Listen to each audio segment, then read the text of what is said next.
Firman Tuhan Harian. Bagaimana iblis menggunakan pengetahuan untuk merusak manusia? Apakah pengetahuan adalah sesuatu yang semua orang anggap sebagai hal yang positif? Paling tidak, orang berpikir bahwa konotasi dari kata pengetahuan itu positif, bukan negatif. Jadi, mengapa kita menyebutkan di sini bahwa iblis menggunakan pengetahuan untuk merusak manusia? Bukankah teori evolusi merupakan sebuah aspek pengetahuan? Bukankah hukum ilmiah Newton adalah bagian dari pengetahuan? Tarikan gravitasi bumi adalah juga bagian dari pengetahuan, bukan? Iya. Jadi mengapa pengetahuan tercantum di antara cara yang digunakan iblis untuk merusak manusia? Bagaimana pandanganmu mengenai hal ini? Apakah pengetahuan mengandung sedikit saja kebenaran di dalamnya? Tidak. Lalu apa hakikat pengetahuan? Berdasarkan apa semua pengetahuan yang manusia pelajari? Apakah berdasarkan teori evolusi? Bukankah pengetahuan yang telah manusia dapatkan melalui eksplorasi dan rangkuman kesimpulan didasarkan pada ateisme? Apakah ada dari pengetahuan ini yang berhubungan dengan Tuhan? Apakah pengetahuan ada kaitannya dengan menyembah Tuhan? Apakah pengetahuan berkaitan dengan kebenaran? Tidak. Jadi, bagaimana iblis menggunakan pengetahuan untuk merusak manusia? Kukatakan dengan tegas bahwa tak satu pun dari pengetahuan ini berkaitan dengan menyembah Tuhan atau dengan kebenaran. Sebagian orang berpikir tentang pengetahuan seperti ini. Pengetahuan mungkin tidak ada hubungannya dengan kebenaran, tetapi pengetahuan juga tidak merusak manusia. Bagaimana pandanganmu mengenai hal ini? Apakah engkau diajarkan oleh pengetahuan bahwa kebahagiaan manusia harus diciptakan oleh kedua tangan mereka sendiri? Apakah pengetahuan mengajarkan kepadamu bahwa nasib manusia ada di tangannya sendiri? Ya. Pembicaraan macam apa ini? Ini omong kosong. Tepat sekali. Itu hanya omong kosong. Pengetahuan adalah topik yang rumit untuk dibahas. Secara sederhana, bisa kau katakan bahwa sebuah bidang pengetahuan tidak lebih dari pengetahuan. Itu merupakan bidang pengetahuan yang dipelajari atas dasar tidak menyembah Tuhan dan tidak memahami bahwa Tuhan menciptakan segala sesuatu. Ketika orang mempelajari jenis pengetahuan ini, mereka tidak melihat bahwa Tuhanlah yang berkuasa atas segala sesuatu. Mereka tidak melihat Tuhan sebagai yang bertanggung jawab atau yang mengelola segala sesuatu.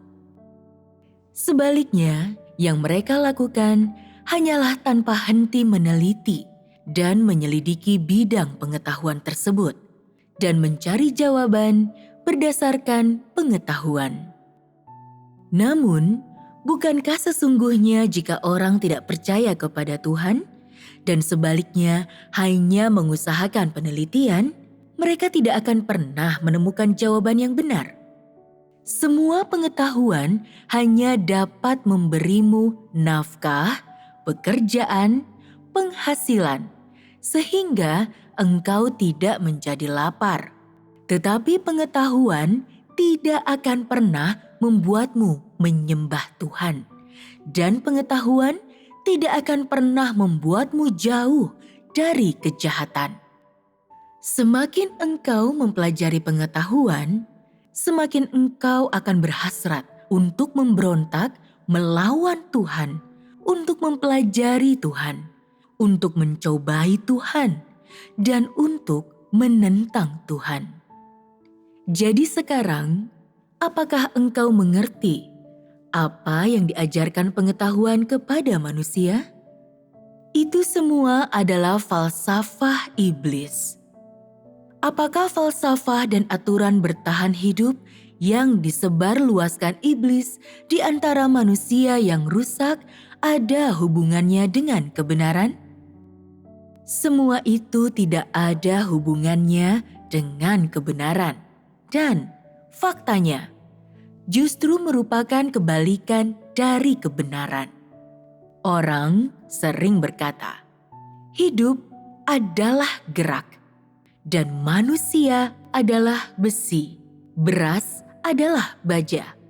Manusia merasa kelaparan jika dia tidak makan. Pepatah macam apa ini? Semua ini kekeliruan, dan mendengarnya menimbulkan perasaan muak. Mungkin semua orang memiliki gagasan kasar tentang bagaimana iblis menggunakan pengetahuan untuk merusak manusia. Dalam apa yang disebut pengetahuan manusia, iblis telah menanamkan sedikit falsafah hidupnya dan pemikirannya. Dan ketika iblis melakukan ini, dia membuat manusia mengadopsi pemikiran, falsafah, dan sudut pandangnya, sehingga manusia dapat mengingkari keberadaan Tuhan, mengingkari kekuasaan Tuhan atas segala sesuatu dan atas nasib manusia.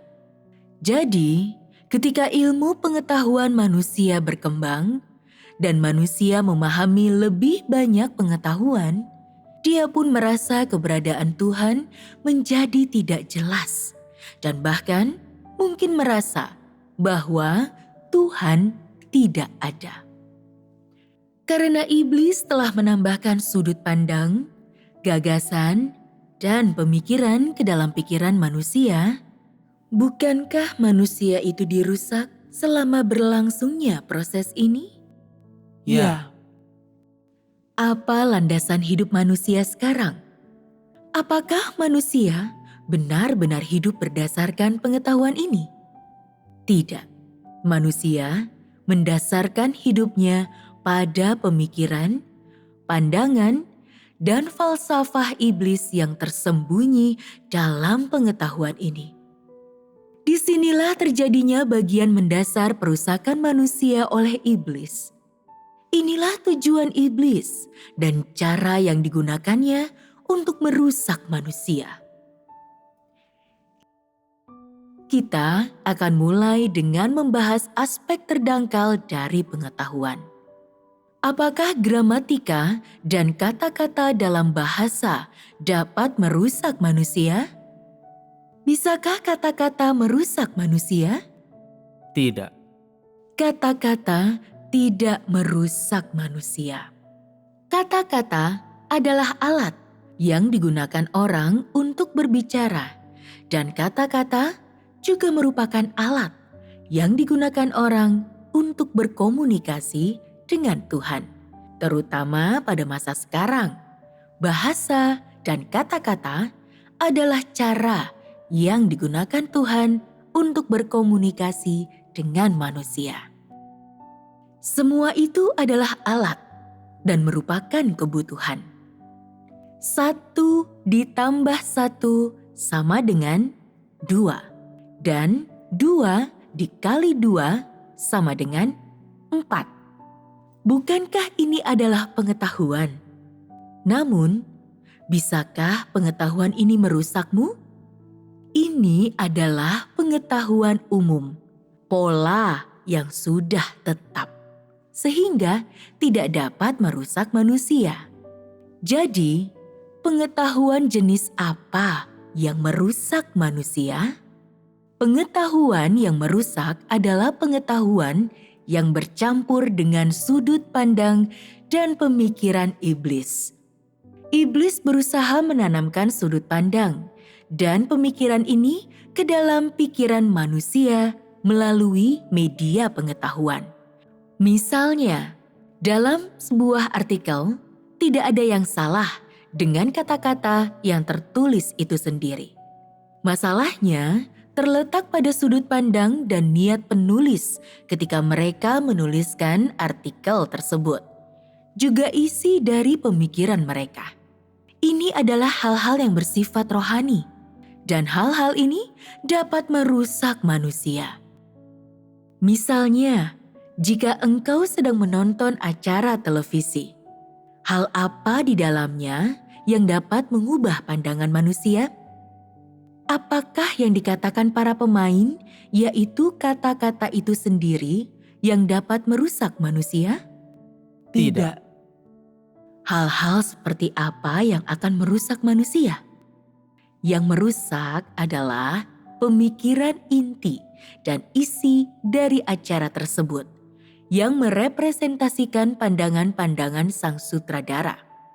Informasi yang terdapat dalam pandangan ini dapat mempengaruhi hati dan pikiran manusia. Bukankah demikian? Sekarang engkau semua tahu apa yang kumaksudkan dalam pembahasanku tentang iblis yang menggunakan pengetahuan untuk merusak manusia.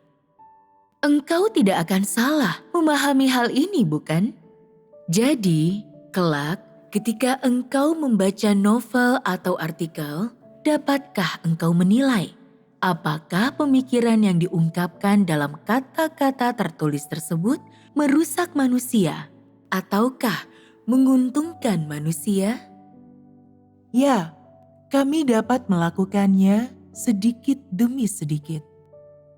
Ini adalah sesuatu yang harus dipelajari dan dialami dengan tempo lambat. Dan ini bukan sesuatu yang mudah dipahami dengan segera.